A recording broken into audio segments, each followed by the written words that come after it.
I'm Stephen Mayne. Welcome to the Mayne Report. Now, Rupert Murdoch is undoubtedly the greatest entrepreneur Australia has ever produced. I mean, the bloke's the most powerful guy in the world, given his media assets he owns, so you got to take your hat off to the guy. Now, I've been dealing with him for 18 years, ever since Rupert gave me my first job in journalism on the Sun News pictorial way back in January 1989.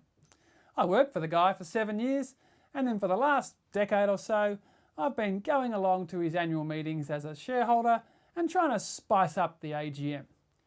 Now, you've got to remember that Rupert only had one question in 7 years during the 1990s before I turned up in 1999 and asked him 16 questions in a row over 40 minutes. And my whole point that day was to say that News Corporation is not a family company. Back then, 70% of the shares were owned by the public. These days, it's 85% of the shares that are owned by the public. Yet Rupert still thinks he's running a family company. Just have a listen to what he said when he tried to take over the Wall Street Journal. It is a family newspaper. We appreciate the sensitivities. We are a family company too. So how does Rupert Murdoch keep control of News Corporation? What he does is he issues non-voting shares to the public. So 70% of all News Corporation shares don't have a vote. This means that Rupert is effectively running a gerrymander that would make Sir Joh Bjelke-Petersen blush.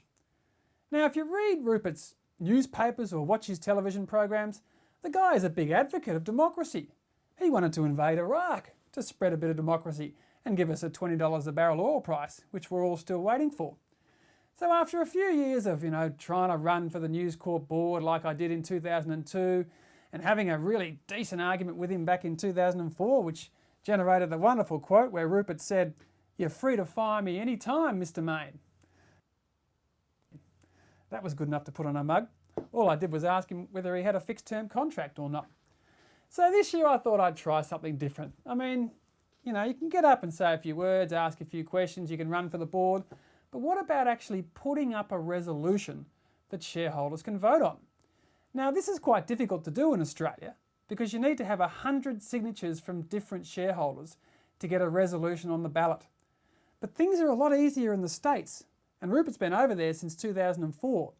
In America, you only need US $2,000 worth of shares to get a resolution on the ballot paper. So, this year, I proposed a resolution that Rupert gets rid of the non-voting shares.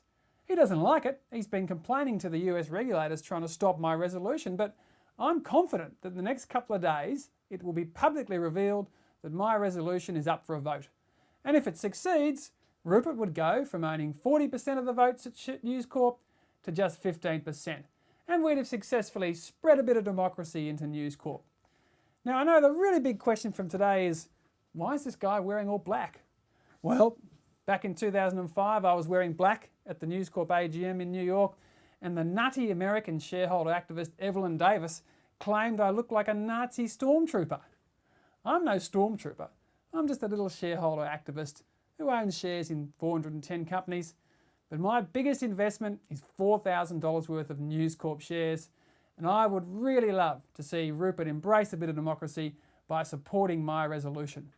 After all, this is the guy who's now going to tell everyone else how to behave through the Wall Street Journal. So surely he should clean up his own backyard before he does that. I'm Stephen Mayne, this is the Mayne Report, and just keep doing your best.